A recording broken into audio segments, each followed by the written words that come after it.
9th of July 2019. How am I doing on the plastic-free front? I'm spending July trying to reduce or eliminate my single-use plastic consumption. Well, it's some and some really. Went out to a party the other day. It was in somebody's garden and they were serving all their drinks in plastic cups. What do? Say, oh, sorry, can I have mine in a mug? I don't think that would make any difference because they'd already bought all the plastic cups, so I had my drink in a plastic cup. On the domestic front, I'm trying to find ways to clean without buying endless supplies of products in plastic bottles. So I've bought something in cardboard. I got this on the internet, which uses fuel miles, but I don't know, what can I do? Bicarbonate of soda. A lot of people say that all you really need for cleaning is bicarbonate of soda and vinegar. So I looked for bulk purchases of vinegar, white vinegar, spirit vinegar, in non-plastic containers, and guess what? They don't seem to exist. The only way we could buy vinegar was in one of these quite small-sized glass bottles, and it's white wine vinegar, not spirit vinegar. It's meant for salads and things. So on the side of the packet of soda it says clean your sinks by pouring some soda powder in and pouring some vinegar on top, and the foam will clean everything. I'm not sure how foam cleans everything, but it might be quite spectacular, so I'm going to try it. So there's my sink with the soda poured into it, and here comes the vinegar. Whoops, I poured about half a bottle in by mistake, that was dreadful. It's going to cost me a fortune.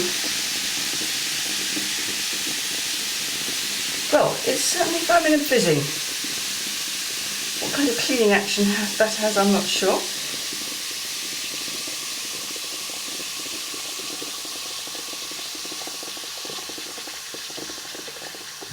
You can hear it gurgling down. The fact is, the drain is a bit blocked down there, and I'm not convinced that soda and vinegar will clear it. But what I'm supposed to do is leave it in there for 10 minutes and then chase it down with some boiling water. So we'll see what happens then. Right, here I am with my jug of water. It's a bit more than 10 minutes later because I just got involved in other things. But let's see what happens.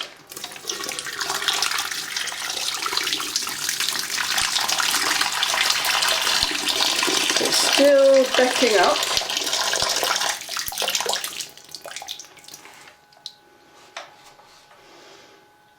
Because I don't suppose the soda and vinegar really has the power to dissolve all that greasy hair.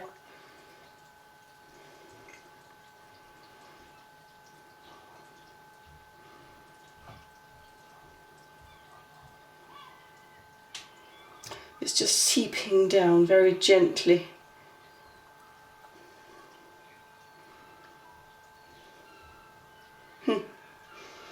There we go. Of course, the sensible thing to do would be to have a mechanical means of removing the grease and hair, but because it's got this front on it that's kind of wedged under the bowl, I'm not sure I can actually get at that U-bend. In the kitchen, well, I'm making my own bread. It's not a new thing, I've done it for years. The flour comes in paper bags. The only thing that involves plastic, well, there's two things. The salt pot is cardboard, but it has a plastic top, or in a metal bottom. And then the dried yeast, here it is in the fridge. This is a metal tin, but of course it has a plastic top to seal it. But I only use a teaspoon at a time, and that little pot of yeast lasts forever, so it's almost multiple use plastic. Oh, and then there's milk. I stopped buying milk in those big plastic bottles because it used so much plastic, and I started using these cartons. You can't get cow's milk, only goat's milk, so that's what we get now. But it still has plastic, and I think it's plastic lined.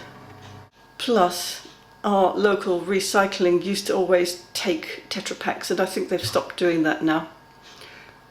I did discover that there are people delivering milk in glass bottles in the old-fashioned manner, but I haven't got round to setting up an account with anyone. Partly because I'm thinking it's so inconvenient. Every time I go away, I'm going to have to cancel the milk and then reorder it. And I suppose we used to do it in the old days. And the other thing is the cheese. This is my cheese box, empty. I know it's kind of in theory possible to get cheese without a plastic wrapping. I have been told if I take my plastic box along to the deli counter in the supermarket, they will put the cheese in the box for me and stick the label on that. Then there's medication. I don't often take pills. Occasionally I take pills for a headache. These are actually antihistamine, which Chris needs for his urticaria. But you see, they all come in bubble packs. Why can't they come in a glass bottle? I think that's how medicines used to come before plastic. Dishwashing. Can't buy any more of these, they're all plastic. They're very useful. I also use cotton cloths. And the problem with cotton cloths is that they very quickly become grey. They last forever, but in a condition in which you think, how many germs are they harbouring? And I know I could do what my mother used to do. I could put them in a pan and boil them up regularly with a bit of bleach.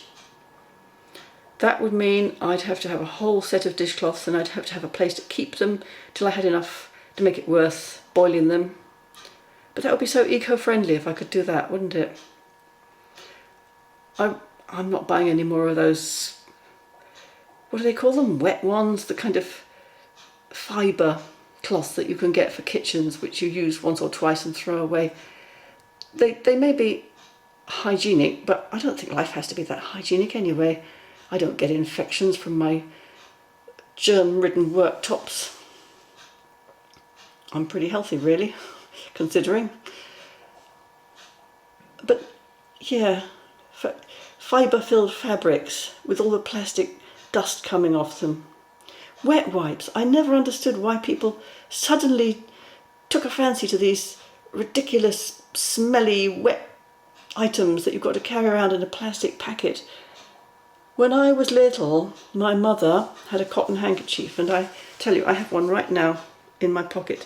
She used to get this thing out, she used to spit on it, and she used to wipe around my baby face. And I still remember the smell of that spittle now. And okay, it was a bit annoying, but it was so eco-friendly. Dry dog food. Apparently not possible to get it in paper bags. Even if they're paper outside, they're plastic inside. I sort of think it would be nice if the dogs could share our food when we have meat. I don't know, my dog quite likes cabbage as well, but he does share the leftovers. But his main meal has to be the dry food in the bags, apparently, for practical reasons. Otherwise it's the wet food in the cans, and then you've got a load of cans to throw away, but at least the cans are easier to recycle, I guess.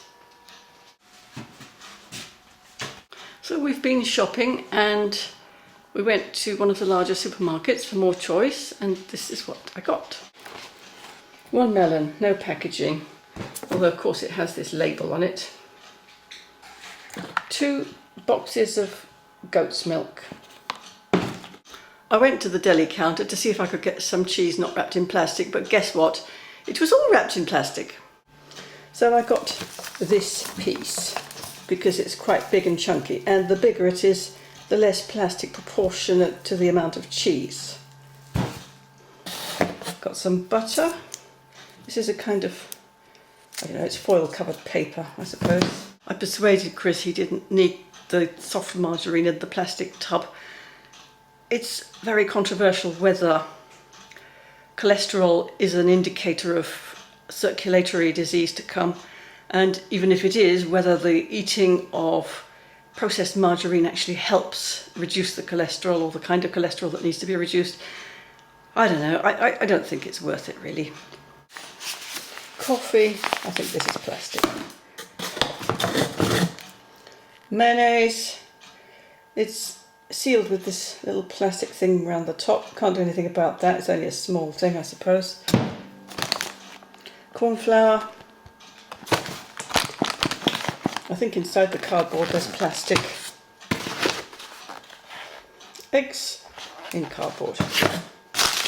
Carrots in my own reused brown paper bag. Salad cream. I was looking for one that wasn't in a squeezy plastic bottle, and they had one, but only one, and it's the smallest size. But there you go. At least it's something. I also found a bigger bottle of white vinegar for my cleaning efforts. Bread flour, wrapped in paper, white and wholemeal, and a large, super huge bag of sugar in paper for making jam. Generally not too bad, but I couldn't avoid getting little bits of plastic in that lot. And it seems to me there's no way of avoiding it unless you limit yourself severely to certain products.